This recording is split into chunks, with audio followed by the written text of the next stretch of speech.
Welcome back to another edition of the Edge podcast. Publisher Brenden Slaughter here with Beaver's Edge writer and KGO radio host TJ Mathewson here for the Edge podcast. We're coming to you following Oregon State's loss to Washington. We'll be breaking down that game and obviously getting into this Saturday's matchup against the Cal Bears as the Beavers will be looking to get back on the right track and back to their winning ways. Again, thanks for joining us here on the Edge podcast, Beaver's Edge publisher, joined by Beaver's Edge writer and radio host TJ Mathewson. TJ, what's going on, man? How are you? Not much. It sounded like you had a bit more of an adventurous Friday and weekend than I did, staying down here in Corvallis. You had a fun drive up in the atmospheric river, Yep. And then a trip to Husky Stadium in gale force winds. Very much That so. was blowing the football all over the place, and Beavers didn't really like that either. Offense looking, I don't know where it went. It was non-existent there on Friday. And it was just sort of an interesting reaction to sort of deal with after the game from Beaver fans. Some not so angry, some pretty pissed off on how the offense performed. Right. And I guess another thing that was surprising, I thought the defense was like fine, but I noticed PFF didn't really grade them that well when I was speaking on the grade. Yeah. So I thought that was very interesting, but overall really an interesting and disappointing game for Beaver Nation. A game they, had and probably could have won if they had better quarterback play and better execution all around, and they just didn't. Right. And I think, both ways there, TJ. I think stats, always tell the story. And then I think analytics back up the stats and tell you what you necessarily can't see with your eyes. And, analytically, overall, TJ, I think it was one of Oregon State's, lowest performing scores just across the board this season. And, you mentioned the quarterback play of all eligible offensive graded players. Ben Gorbinson finished last. So I've been covering Oregon State with the, analytical metrics for several years now, and I don't think I've ever seen their quarterback finish last. So, I think, the box score will tell you there were some issues with the passing game. And, we talked to Jonathan post game and, I've obviously written about it in our takeaways and our breakdown video live from Husky Stadium. But I think this one really is that simple, TJ, is that, you go back and look, the lack of quarterback play combined with those decisions from Jonathan Smith to not kick field goals or just simply not converting. I don't necessarily knock the choice not to kick field goals. I knock the choice of not converting twice. So when you put those two things together, I don't think it would have really mattered. I mean, Jonathan said it best. The defense held Washington 24 points. You would think that would be enough to keep you right firmly in the mix. But when you can't hit an open receiver, how many? 1, 2, 3. I mean, I counted at least 3 open receivers who may still be running, TJ. And then, obviously, you talk about the decision to leave points on the board and how Washington head coach Kalen DeBoer said post-game, if it had been 21-0, he didn't know if they would have had the momentum and the juice or even 13-0 or, 10-0. But the fact that it was a one-score game after Oregon State had the ball 3 times in Washington territory inside the red zone, that's it. I don't hate the decisions like you. I don't. Yeah. I'm if it's like a 4th down and 1 or 2, really, I'm in all levels of football really pro going for it. I think especially when you have Jack Coletto. Yeah, right. And you can. It's not just the fact of like going for it. Like, and you mentioned execution. That first one, it shouldn't have even been a 4th down. They had the first down on the 3rd down run, and Jack Coletto slipped and fell down on his face. Couldn't block the guy in the hole. So then Martinez gets stuffed right before the first down marker, and then they run Coletto again, and and UW walls it off completely. That's not an issue of not taking the points. That's an issue of not taking the yards that were literally there, but your guys didn't execute the ball. That's not like, oh, Jonathan is just throwing points away by going for a 4th down. I agree. No, they called. You would imagine saying, oh, we on 3rd down blocked the run well enough to get the first down. The first down is there. And then if not, Jack Coletto running on 4th down and 1. You're going to get it, right? I think you would get it. I think you would take those chances instead of kicking on the field goal. Well, the field goal kicking for Oregon State this year has been shaky. Everett was back. The weather was back.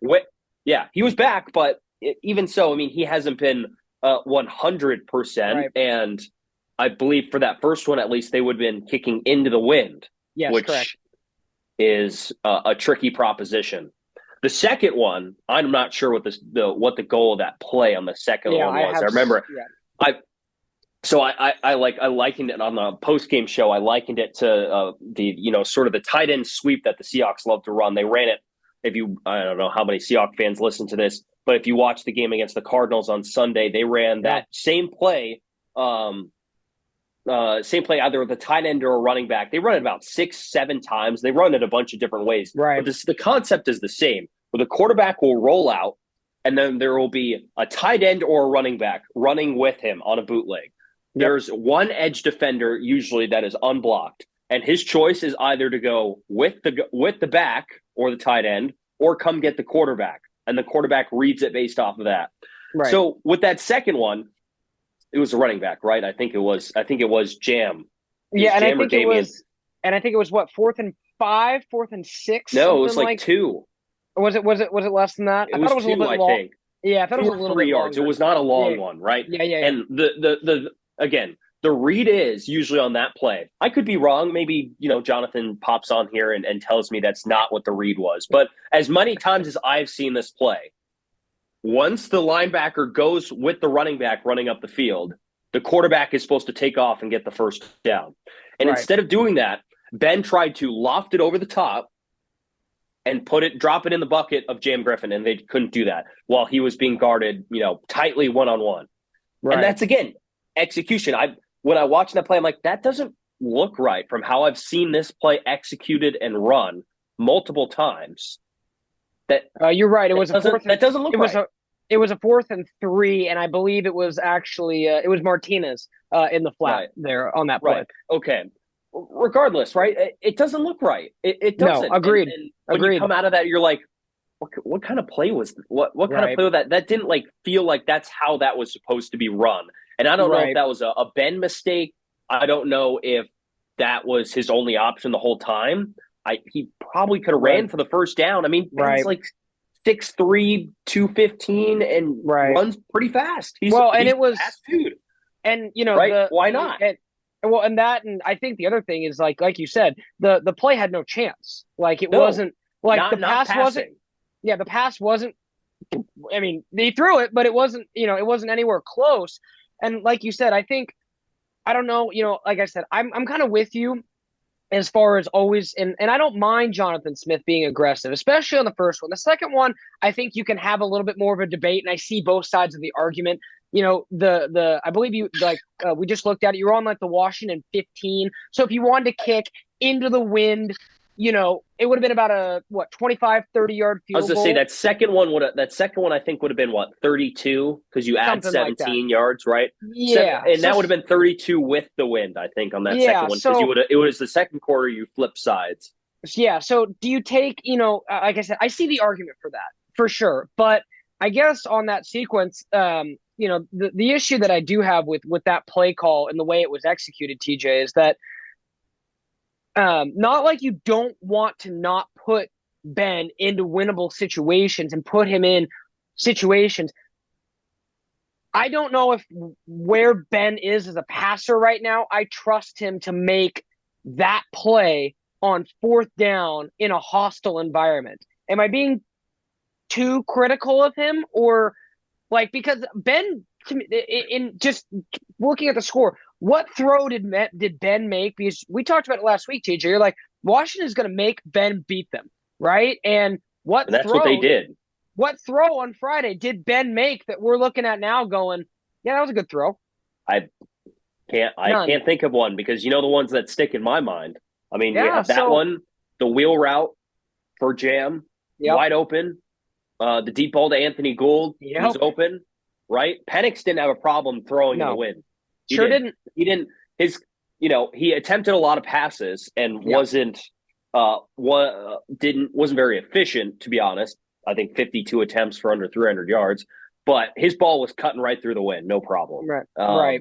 And Ben's wasn't, right? It was getting pushed around a little bit, and it was affected, and they really didn't adjust on that. So no, you're right. I mean, I can't pick a throw really Right. where I was And like, where it was like, wow, I put it quite frankly, this was the game where the quarterback deficiency between two teams, the quarterback like gap in talent between yeah, two teams could not have been more prominent. I mean, it was night and day for teams yeah, with probably about equal talent on their rosters. I mean, you can right. throw stars out. I think so. I'm talking about 2022 production. Right. The core two quarterbacks, the gap between those two Yeah. couldn't have been bigger. Right, and I think that underscores the problem, and it's again, I'm not saying this to jump on and pile on Ben. I still think he's a young guy. He's got plenty of I think I've said this over and over again. He could still prove all of us wrong, but I think we saw and we cautioned against this last week. TJ, we're like, is it kind of looking through an optimistic Beaver glass that he was 3-0 as a starter? Maybe you got away with the game in Stanford. Maybe, well, not maybe. Colorado's horrible. And then Washington State, the Cougars didn't play very well that game. No, So when you kind of peel that back, I just, I think, and we talked about it with Jonathan, post game. I think that game just, if it wasn't a freight train slamming you in the face before, it was now. Oregon State's quarterback play stinks. it And, does. and that's what has to get better for Oregon State to not. And I know people are saying, bounce back against Cal, bounce back against Arizona State, and have a shot against Oregon. TJ, all three of them are going to be competitive games if Oregon State doesn't get better production from that quarterback spot, regardless how good Damian Martinez is. And like I said, we got to talk about the running game because that was the best part of Friday Yeah. night. But, just to kind of put that point on the quarterback, for those asking, continues to be the word on Chance Nolan. We know nothing. We're told nothing. Jonathan said on Monday that there was no update. We know Chance Nolan didn't travel, didn't make the trip up to Seattle. So that tells me he was not anywhere close to playing in that game. TJ, do we see him again this year? I would think so, right? I think you mean, have to ask the concussions are kind of question. fickle. I think you have Concussions to are ask kind the of question. fickle. Yeah. Yeah, man. Well, if he doesn't play against Cal, maybe someone's going to ask eventually, right? It's going to have to come up. And I have a question for you, Brenden, that got brought up to me on the post game show, which Sure. I think was a really interesting point. Is it an indictment on this coaching staff? You have a quarterback, former quarterback as an offensive coordinator, former quarterback as a head coach, and you look across the way and you see a transfer quarterback in Michael Penix, and you look down the road and you see a transfer quarterback in Bo Nix, and you look farther down the coastline, you see a transfer quarterback in Caleb Williams, and you look all over the country at some of these teams. I mean, Hendon Hooker at Tennessee. Right. I can keep going with some of these guys. These veteran transfer quarterbacks have just transformed programs and have performed exceptionally this season. And we're sitting here in year 5 for Jonathan, and that's not the case. They haven't gotten that guy yet, and that the quarterback play has suffered because outside of 1 year of Jake Luton, have not really developed a guy under center. Yeah. Not even sort of remotely gotten that guy that has consistently taken that next step, or gotten a guy out of the transfer portal to come in here and be not just veteran, but to be good. Yeah. I think a legitimately good, confident veteran quarterback. Yeah. So what was the question? You're saying, is it an indictment on Smith and Lindgren? Yeah. I mean, yes and no. I kind of, wrote about it a little bit, in our post, in our takeaway story from Friday night. You just alluded to it. Jonathan Smith, not yards wise, but success wise, was the most successful quarterback, in the modern era in Oregon State. I want to give, Terry Baker his credit for winning the Heisman back in the day. But as far as an individual season in the modern era, Jonathan Smith took his team to, a shellacking of Notre Dame, 11-1 record. He knows what it needs. He knows. Brian Lindgren, to his credit, set a bunch of records at, I want to say, I want to say it was FCS level, but regardless, Brian Lindgren played the position and was very successful. I would need to double check on that. I should know that off the top of my head. But regardless, like you said, had some good success as a quarterback and a player. I think there have just been some calculative misses in a very big way. I think it's been obvious they have not been able to, home grow and, build someone up from, bringing them in as a freshman and, maturing them to where they need to be to take over. I mean, I don't, I give him a little bit of credit for getting Jake Luton back healthy. Jake Luton was Gary Anderson recruit. Period. I mean Yeah. that's Jake Luton was a Gary Anderson recruit. So when you look at that, Tristan Gebbia, 4-star guy, maybe didn't meet expectations. Maybe the injury derailed his career. One of those what ifs you don't really know. Chance Nolan was a 4-star JUCO quarterback. Hit and miss, right? Up and down play, maybe a little turnover happy at times. Outside of those two guys, there just haven't been anybody really capable of like rising up and seizing. And maybe, coming in this next year, Aiden Childs turns out to be that guy. I know, Oregon State is really excited about what he can bring to the table. But still, the odds of an 18-year-old taking over your program as a true freshman doesn't happen Uh-huh. very often. One who's labeled as a project as a passer. Exactly. So I think, I think it's multifaceted. I think Jonathan Smith and Brian Lindgren do need to look at it this year. I think Uh-huh. this last year, maybe TJ, they didn't seriously consider, like, I think it was almost like when they looked at JT Daniels was like, well, we feel really good about Chance. It would just be a bonus if we got JT instead of we need to take a jump at the quarterback position. We need to go get a guy. That's what Right. I think. That's where I think we're at right now. And now we know it was a little more complicated than It just getting was. JT to commit to the program. It Sure, sounded like they sure. might have taken a little bit of A little bit of cheddar, moolah man. A little bit of cheddar. which I guess you could ask the boosters as well, right? Yeah. Do you guys want this quarterback this badly?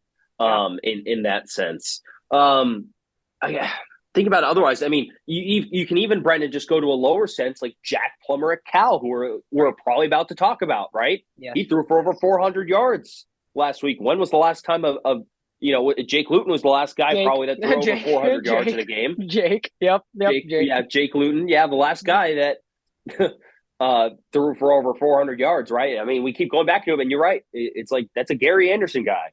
Yeah. So I don't know. It's just like in this age where quarterbacks especially are as freely available, it seems like veteran ones. Yeah. It should eventually happen. It should. Yeah. You think. And I think, but I think it is something that is held back. What like this roster with good quarterback play is 8-1 probably. Yeah, I think they're a one-loss team with good quarterback play. I think they beat USC. I think they beat Washington. Right. And then you're sitting here 8-1. They're probably, I don't know, they're probably sitting, the college football playoff bias is strong, so they'd probably be sitting about 12 right now. Yeah, top 15. I mean, and that's the frustrating thing about it is I think that's what we've seen, TJ, whether it's our members on the damn board or, your callers on the 1240, post-game show and whatnot. It's that the potential for such a better season is just slipping away with every, disappointing loss. And again, I think that USC loss and the UW loss, equally, kind of sting. I think the Utah game is what it is, but the two that you could tell were right there, and that was that, USC and the Washington game. So right, I say thinking about it this way, Brenden, like you can even like kind of reflect it to like how successful the Pac-12 has been this year. The Pac-12 at the top this year, the conference itself has not been this successful in winning games. In right. When? Since many years. 14, 13 probably. Back Yeah. then, like when, the conference would comfortably stack like 5 really good teams at the top. Right. Well, look at the quarterbacks at the top.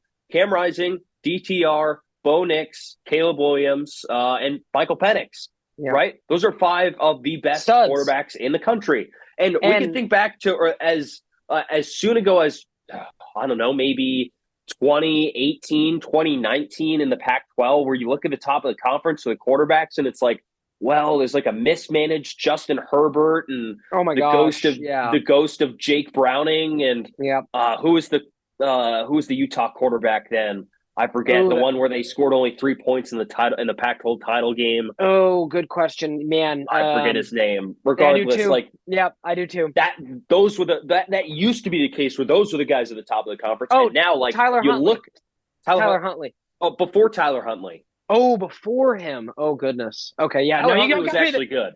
Okay, you don't got me. Okay, then I think I've lost. I think I've lost. Regardless, right? Yeah. So at that point where people were like trashing, it's like, well, the Pac-12 like it's just not strong enough at the quarterback position. Right. But this is you could argue, as good of a quarterback season as the Pac-12 has had in, Right. I don't know, how many years, right? Yeah. And Oregon State, with their really good roster, is missing out on all of that because they have not figured out that position.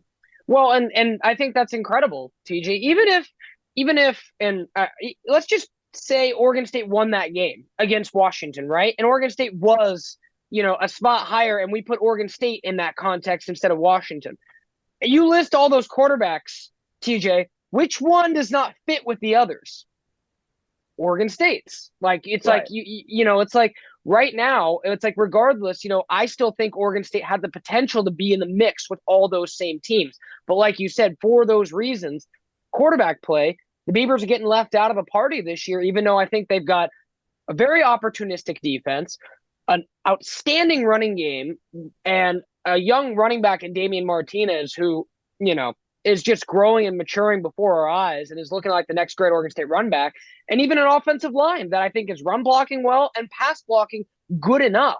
Maybe, I'm being too critical on Ben, and maybe the receivers need to make more plays than they have. I think there is something to that, and, those guys, but you have to I think it's a combination of just the passing game in general is the problem right now. And until, Oregon State gets that figured out, I think it's going to be, tough sledding, TJ. But the good news is Cal coming to town this weekend. They bring the worst pass defense in the Pac-12. So that's Oregon State's silver lining, is we'll start to positive spin this and start to look ahead to this Cal game. As TJ and I could probably be critical of that Washington game for much longer than a podcast.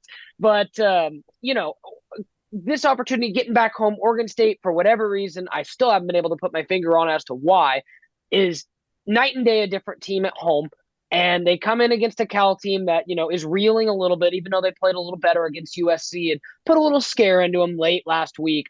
They bring in by a wide margin, TJ, the worst passing defense. They allow 300 yards a game, almost 20 yards more than the next closest team.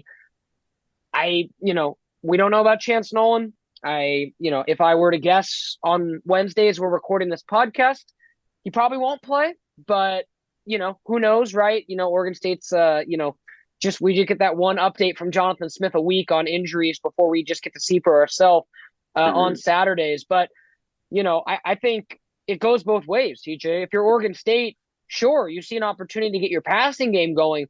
But if you're Cal's defense, you're like, maybe this is an opportunity to improve our pass defense. So I think this is a game that, Ben Gulbranson's got to show something if Oregon State wants to be more than a 6 or 7 win team this year. Yeah, they do. And they're pretty stout against the run too. I mean, top 40 nationally in running, rushing defense. So that'll be something to look at. Like the Cal program right now is just interesting. Mediocre. It's so mediocre. They have never had a winning record in the Pac-12. Under Wilcox? Under Wilcox? No, period. Period. Since it went to the Pac-12. Since it went to the Pac-12. They've not had a winning conference record. Not once. Not 5-4. Yeah. Not even that. I believe that. It's crazy. And they gave Wilcox an extension till 2027 because he turned down the Oregon job.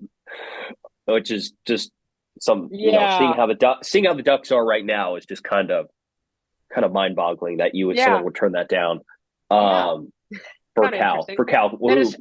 And Justin Wilcox.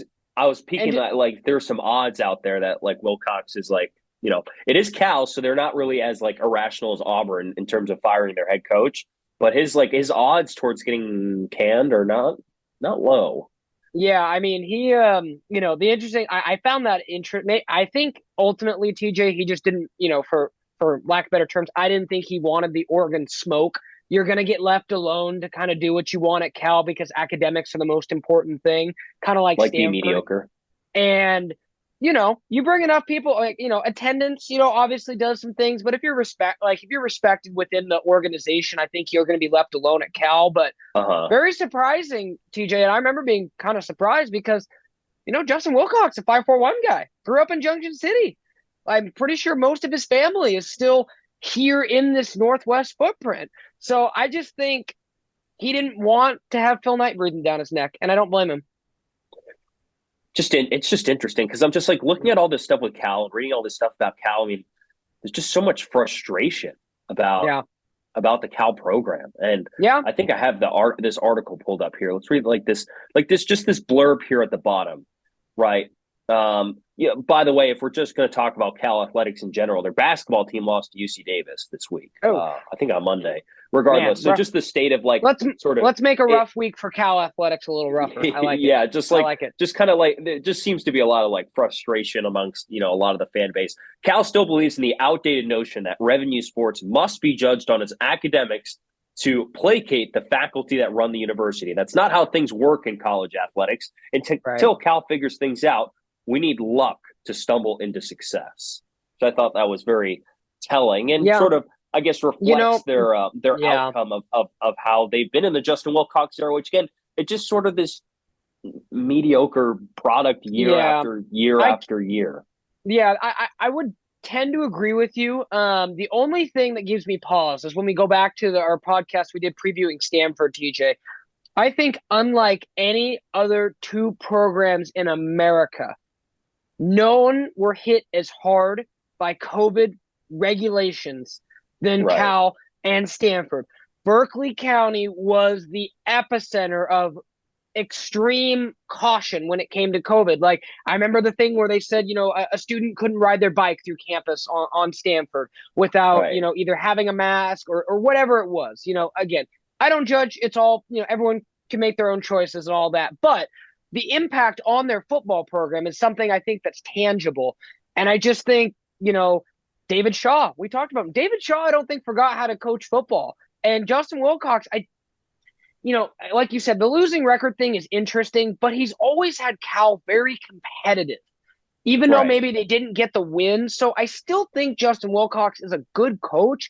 I just think for whatever reason, those two schools, their administrations were like, football? Yeah. No. I don't and that's know. what it's. That's kind of that's the what feeling it I seems get. like.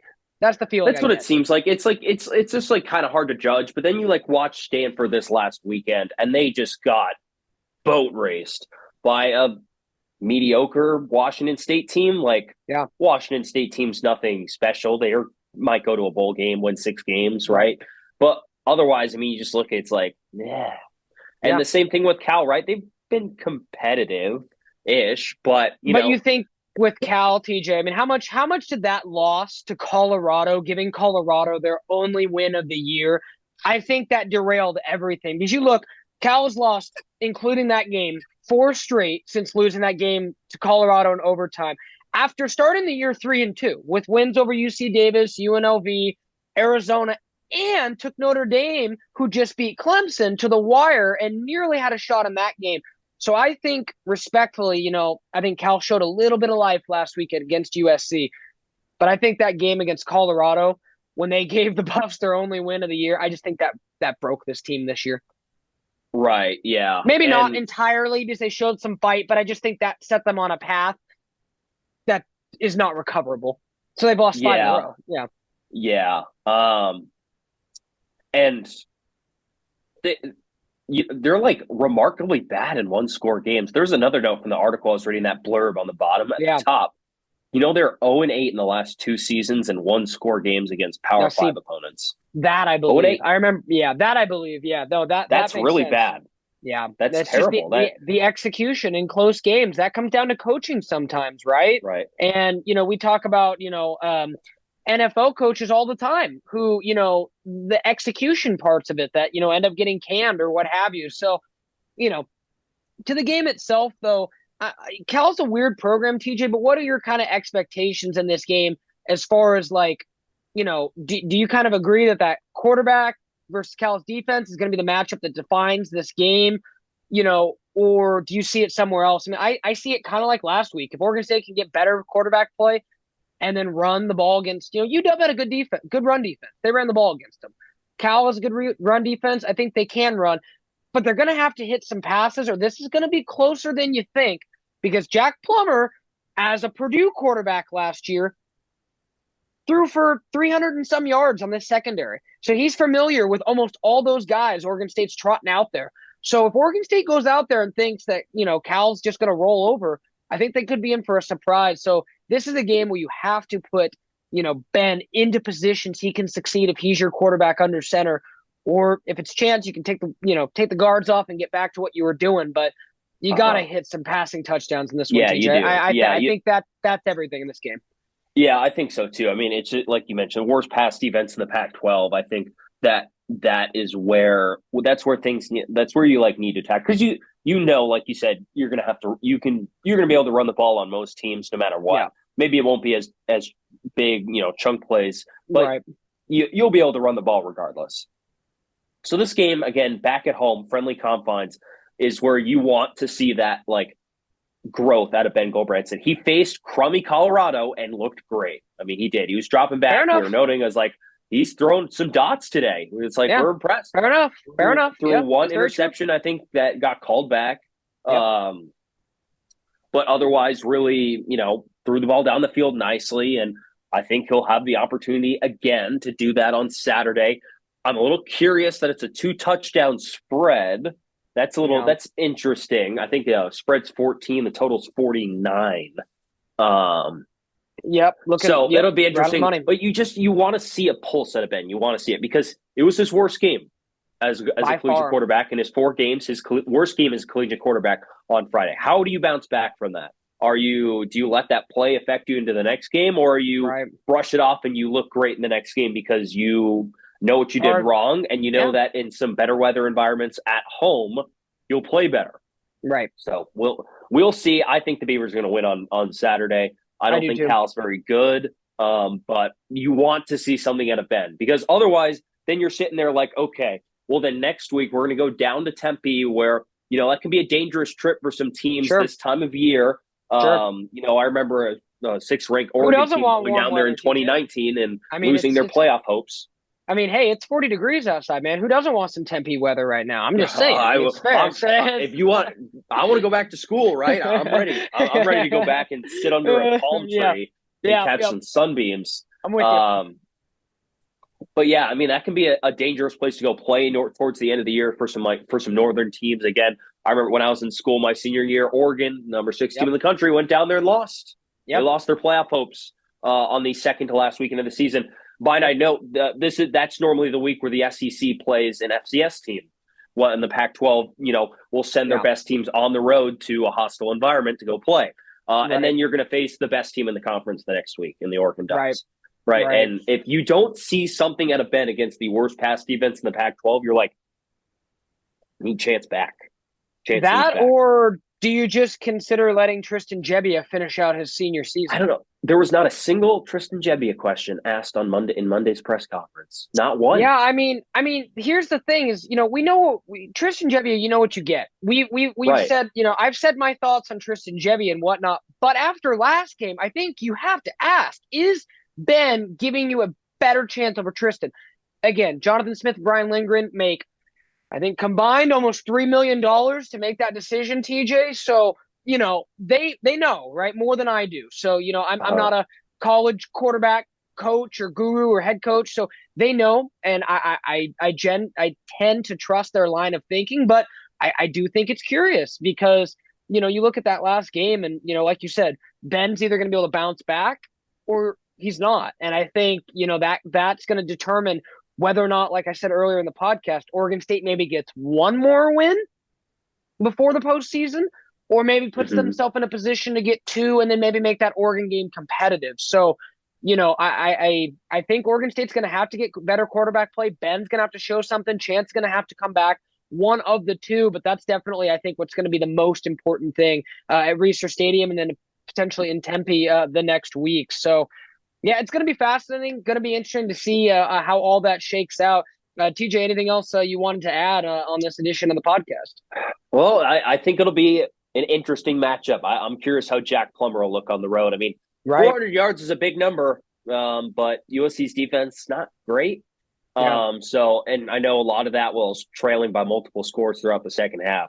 So that'll be curious to see how he looks in a completely new offense from he did at Purdue last year. And then on the road as opposed to at home, and facing a new defensive coordinator for Oregon State, completely, different scheme and such, for Jack Plummer on the other side. So that'll be curious to see. Otherwise that's That's about all I got. It should be a fun weekend though at Reeser. I'll be there. You'll be Yeah, there. no, good So deal. it'll Good be deal. good. Good It'll deal. be good. Yep, just got my credentials today, so we'll be Nice. nice and toasty in that press box. Standing out for media availability today. I got to tell you, I missed summer already. I was Oh, freezing. yeah. Oh I was yeah. freezing cold. Let me tell you, TJ, we can use these last, 2 minutes or so of the podcast to get out all Brendan's frustrations. Remember how I said it was going to be freezing at UW in the press box? It was. It was freezing, TJ. No, there's my complaint of the day. That's just kidding. But no, I mean, How was the I'm wind very off the lake? It must have been great. yeah, I'm real excited to be back in the friendly confines of our press box with some heaters. So Yep, not to be, I'm scared, gosh, for all the fans that are gonna be outside, man, you guys are the real MVPs, man.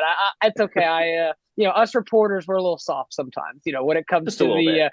when it comes to wanting to be comfy, cozy in places. But no, I think it's gonna be an awesome weekend at Research Stadium. Gonna be great to see you out there, TJ. Make sure to stay locked to BeaversEdge.com. We'll definitely be chit chatting with TJ, and it's gonna be fun to have you there for the game, TJ. So I'm looking forward to it. It'll be good. Hopefully, it won't be too cold.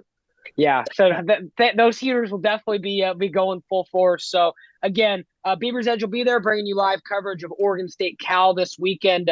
Best of luck to everybody who's going to be commuting down, including myself, as Oregon and Washington play at 4, and Oregon State Cal play at 6. That's not going Ooh, to that's create any tough. kind of a mess on I-5, right?